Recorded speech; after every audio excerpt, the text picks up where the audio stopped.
Hello दोस्तों, एक बार आप लोगों का एजुकेशनल ट्रैक में फिर से स्वागत है। आज हम लोग कक्षा 6 की एनसीईआरटी बुक से विज्ञान पढ़ेंगे, जिसमें आज का हमारा पहला टॉपिक होगा भोजन। ये है कहाँ से आता है, इसके बारे में जानकारी लेना है कि हमें जो भोजन हम लोग खाते हैं वो हमें कहाँ से प्राप्त होता है, इसके बारे में जानकारी लेना है। तो देखिए, जो भोजन हम लोग खाते हैं इसमें आपके एनसीईआरटी बुक में लिखा हुआ है कि आज अपने घर में क्या खाया था। विद्यार्थियों से पूछा जा रहा है और पता लगाइए कि आपके दोस्तों ने आज क्या खाया था। क्या आपने कल और आज एक ही प्रकार का आहार लिया था? क्या यह सत्य है कि अलग अलग समय में हम भिन्न भिन्न प्रकार का आहार लेते हैं? चलिए एक क्रियाकलाप देखते हैं, और क्रियाकलाप में लिखा हुआ है कि विद्यालय में अपने दोस्तों से उन खाद्य पदार्थों की जानकारी प्राप्त कीजिए जो वे पूरे दिन खाते हैं।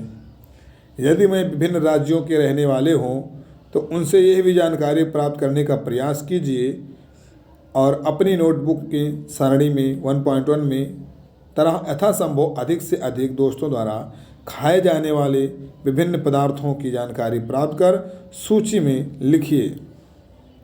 जैसे एक आपके सामने सूची बनी हुई है और इसमें खाद्य पदार्थ बने हुए हैं। आप देखिए, अपने मित्रों से पूछिए और जितने लोग मिले उनके खाद्य पदार्थ के बारे में पूछ करके और यहाँ पर लिखिए कि क्या क्या उन लोगों ने खाया है। जैसे यहाँ पर 3 प्रकार के पकवान दिए हुए हैं, उनको देखिए, ये विभिन्न खाद्य पदार्थ हैं। फिर आप सूची में लिखने के बाद यहाँ पर देखिए अगली पॉइंट है कि आपने अपने भोजन में हम अनेक प्रकार की चीज़ें खाते हैं। खाने की ये सभी चीज़ें किससे बनी हैं? आइए विचार करते हैं कि पके चावल के बारे में। हम कच्चा चावल लेते हैं। पका चावल कैसे बनता है? तो सबसे पहले कच्चा चावल लेते हैं, उसे पानी में उबालते हैं और इसे तैयार करने में हमें 2 पदार्थों या संघटकों की आवश्यकता होती है। वो 2 पदार्थ कौन कौन से हैं? एक है कच्चा चावल और एक है जल। जल और कच्चा चावल 2 पदार्थों से मिलकर के चावल बनाया जाता है, पके चावल बनते हैं। दूसरी ओर कुछ भोजन तैयार करने में हमें कई संघटकों की आवश्यकता होती है। यदि हम सब्जी बनाना चाहते हैं तो हमें अलग अलग प्रकार की कच्ची सब्जियां लेनी होती है। नमक होना चाहिए, मसाला, तेल आदि जो कुछ भी डालना हो उनकी आवश्यकता होती है। तो ये कई प्रकार के संगठनों से बनते हैं। आइए क्रियाकलाप 2 देखते हैं।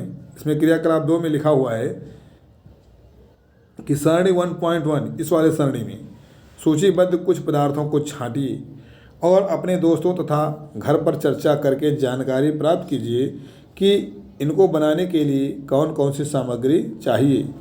उसको सरणी 1.2 में देखिए और वस्तु का नाम, उसमें प्रयुक्त कच्ची सामग्री के कुछ उदाहरण सरणी 1.2 में दिए गए हैं। कुछ अन्य को इसी सूची में जोड़िए। इसमें कुछ दिए हुए हैं और आप देख करके और भी इसमें लिख सकते हैं। देखिए, जैसे हमको रोटी बनाना है तो रोटी बनाने के लिए हमें किस किस चीज़ की ज़रूरत होती है? आटे की और जल की। ऐसे दाल बनाना है तो कच्ची दाल, जल, नमक, तेल, घी, मसाला आदि बनाना है। अगर आपको और खाद्य पदार्थ कुछ पता है तो उसके बारे में यहाँ लिखिए और उसकी कच्ची सामग्री आप यहाँ पर लिखिए। चलिए देखते हैं हमने क्या देखा। हमने इतना पढ़ा, जो क्रियाकलाप 1 और 2 इसमें क्या देखा। हमने क्या देखा, कक्षा में चर्चा कीजिए कि क्या हम विभिन्न भोजनों में कुछ संघटक समान रूप से प्रयुक्त करते हैं। अच्छा, ये संघटक कहाँ से आते हैं? चलिए देखते हैं खाद्य सामग्री एवं इनके स्रोत। जो खाद्य सामग्री हैं ये हमें कहाँ से मिलते हैं? तो सरणी 1.2 में सूचीबद्ध कुछ सामग्री जैसे फल और सब्जी के स्रोतों का अनुमान लगाना हमारे लिए बहुत आसान हो सकता है। ये कहाँ से आते हैं? निश्चित रूप से पौधों से। जैसे गेहूँ और चावल का क्या स्रोत है? आपने धान और गेहूँ के खेतों में उनके पौधों की अनेक पंक्तियाँ देखी होंगी। इनसे हमें अनाज प्राप्त होते हैं।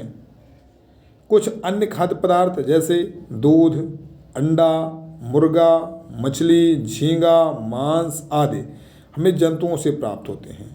तो यहाँ पर कई प्रकार के खाद्य सामग्रियाँ हैं। कुछ हमें पेड़ पौधों से प्राप्त होते हैं और कुछ हमें जंतुओं से प्राप्त होते हैं। जैसे फल हमारा है और ये कुछ पादप स्रोत हैं और ये कुछ जंतु हैं, जैसे मुर्गा है, अंडा है, ये हैं। अब देखिए क्रियाकलाप तीसरा देखते हैं। ये धान की खेती आपकी है। देखिए धान की और गेहूँ की खेती लगी हुई है, इसको आप लोग जानते होंगे। चलिए क्रियाकलाप 3 देखते हैं। आइए हम पूर्व सूचीबद्ध खाद्य पदार्थों एवं उनके संगठकों के स्रोत जानने का प्रयास करें। कुछ उदाहरण सरणी 1.3 में दिए गए हैं और कुछ और उदाहरण इस सूची में जोड़िए। इसके रिक्त स्थानों की पूर्ति कीजिए। क्रियाकलाप 3 में हम क्या निष्कर्ष निकालते हैं? पौधे विभिन्न खाद्य संगठकों जैसे अन्न, सब्जी तथा फल इत्यादि के स्रोत हैं। जंतुओं से हमें दूध, मांस, अंडे तथा अन्य जांतव उत्पाद प्राप्त होते हैं। ऐसे गाय, बकरी तथा भैंस दूध देने वाले कुछ सामान्य पशु हैं। दूध और विभिन्न दुग्ध उत्पाद जैसे कि मक्खन, क्रीम, घी, पनीर, दही का उपयोग संसार के प्रत्येक क्षेत्र में किया जाता है। क्या आप कुछ अन्य जंतुओं के नाम बता सकते हैं जो हमें दूध देते हैं? अगर बता सकते हैं तो आप एक सूची बना करके लिखिएगा। आगे देखते हैं। अगला नेक्स्ट पॉइंट है कि भोजन के रूप में हमें पौधे के भाग और जंतु उत्पाद, मतलब भोजन के रूप में जो पौधे के कुछ भाग है खाते हैं। कहीं कहीं किसी पौधे के हम पुष्प खाते हैं, किसी का फल खाते हैं, किसी का तना खाते हैं, किसी का जड़ खाते हैं। इसके बारे में हम लोग देखते हैं। तो देखिए, भोजन के रूप में पौधे के भाग और जंतु उत्पाद। पौधे हमारे भोजन का एक मुख्य स्रोत हैं। हम पौधे के कौन से भाग का उपयोग खाद्य पदार्थ के रूप में करते हैं? हम पत्तियों वाले अनेक सब्जियां खाते हैं। कुछ पौधे के फलों को भोजन के रूप में खाते हैं। कभी हम जड़, कभी तना तो कभी पुष्प भी भोजन के रूप में खाते हैं। चित्र 1.4 में ये बना हुआ है। चित्र 1.4 इसको देखिए आप लोग। कभी अपने सीताफल के फूलों की चावल की पिट्ठी में डुबोकर व तलकर पकौड़ी बनाकर खाया है? इसका प्रयत्न कीजिए। अगर नहीं खाएं तो आप लोग बनाइए। कुछ पौधों के 2 या 2 से अधिक भाग खाने योग्य होते हैं। उदाहरण के लिए सरसों के बीज से हमें तेल प्राप्त होता है एवं इसकी पत्तियों का उपयोग साग बनाने के लिए किया जाता है। यानी इनके 2 भाग खाए जाते हैं। बीज से जो है तेल मिल जाता है और पत्ती से साग हम लोग खाते हैं। क्या आप केले के पौधे के विभिन्न भागों के बारे में सोच सकते हैं जिन्हें हम भोजन के रूप में लेते हैं? क्या आप किसी अन्य पौधे के बारे में सोच सकते हैं जिसके 2 या 2 से अधिक भाग खाए जाते हैं? चलिए क्रियाकलाप 4 देखते हैं। क्रियाकलाप 4 में क्या है कि सारणी 1.3 में सूचीबद्ध सभी खाद्य पदार्थों में से उन संगठकों को छांटिए जिनका मुख्य स्रोत पौधे हैं। ये पौधे के किन भागों से प्राप्त होते हैं? इन खाद्य पदार्थों और पौधों के भागों को सारणी 1.4 के अनुसार सूचीबद्ध कीजिए। ये 1.4 का सारणी है। इसी अनुसार भोजन के रूप में पौधे के भाग हैं।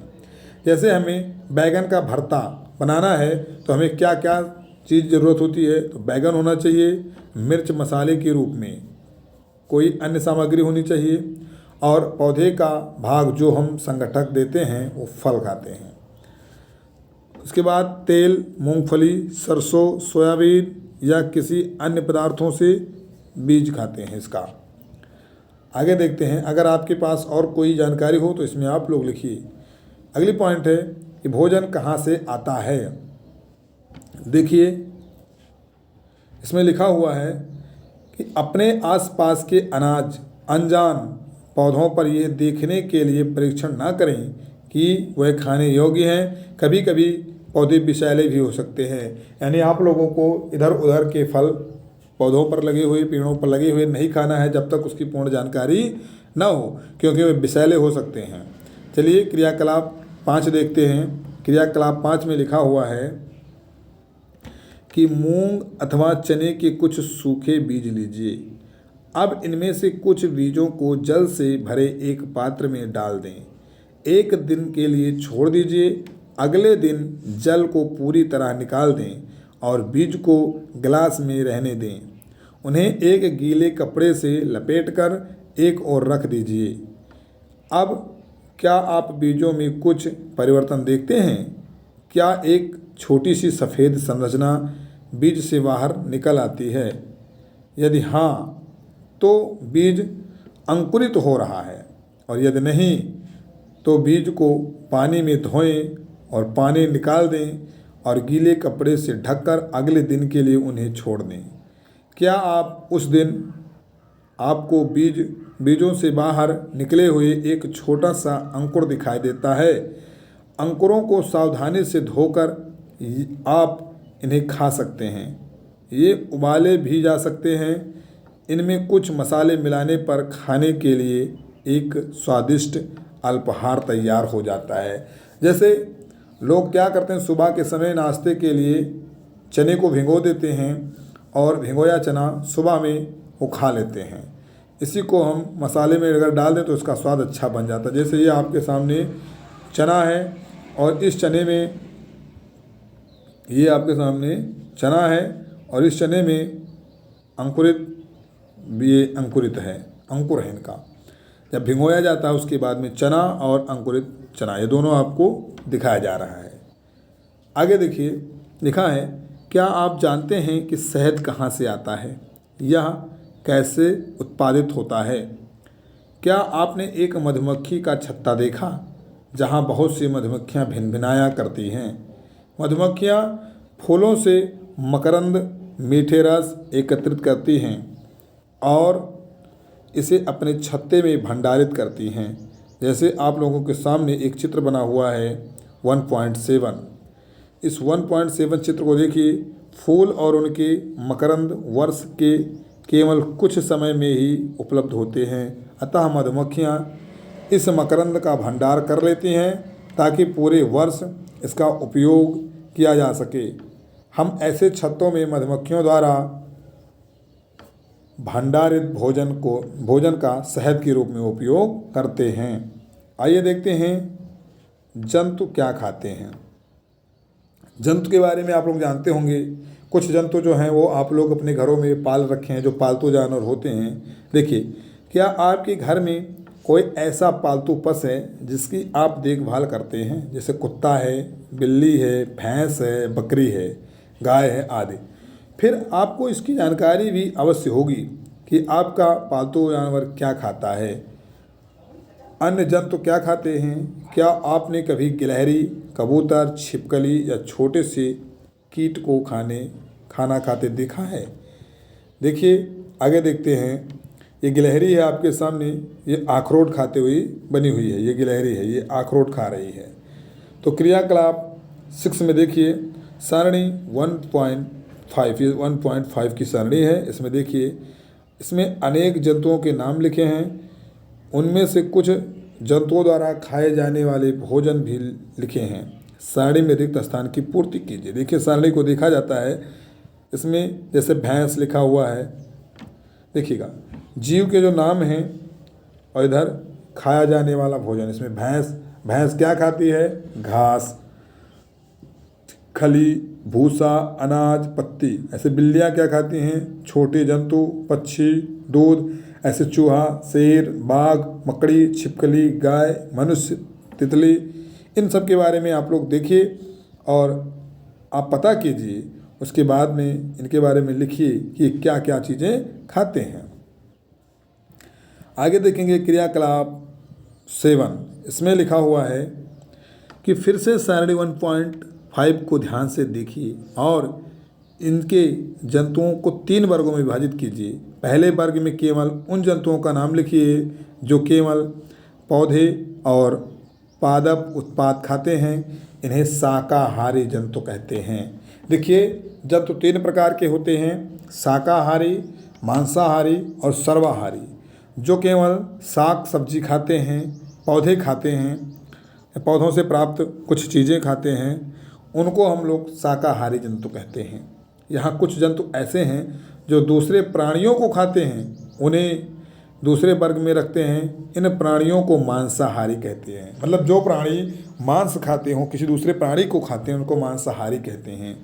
क्या आप कुछ ऐसे जंतुओं को जानते हैं जिनका भोजन पौधे और जंतु दोनों ही खाते हैं? इन्हें तीसरे वर्ग में रखते हैं। इन्हें सर्वाहारी जंतु कहते हैं। देखिए 3 प्रकार के जंतु हैं। एक जो केवल शाक खाता है या पौधों से प्राप्त चीज़ें खाते हैं, उनको हम लोग शाकाहारी कहते हैं। और दूसरे हैं जो दूसरे प्राणियों को खा लेते हैं, उसको मांसाहारी कहते हैं। और तीसरा जो सर्वाहारी होता है, वो मांसाहारी और शाकाहारी दोनों होते हैं मिलकर के, उनको हम सर्वाहारी कहते हैं। अब आप इन्हें सारणी 1.6 के अनुसार 3 अलग अलग वर्गों में लिखिए। देखिए 3 सारणियाँ बनी हुई हैं आप लोगों के सामने। जैसे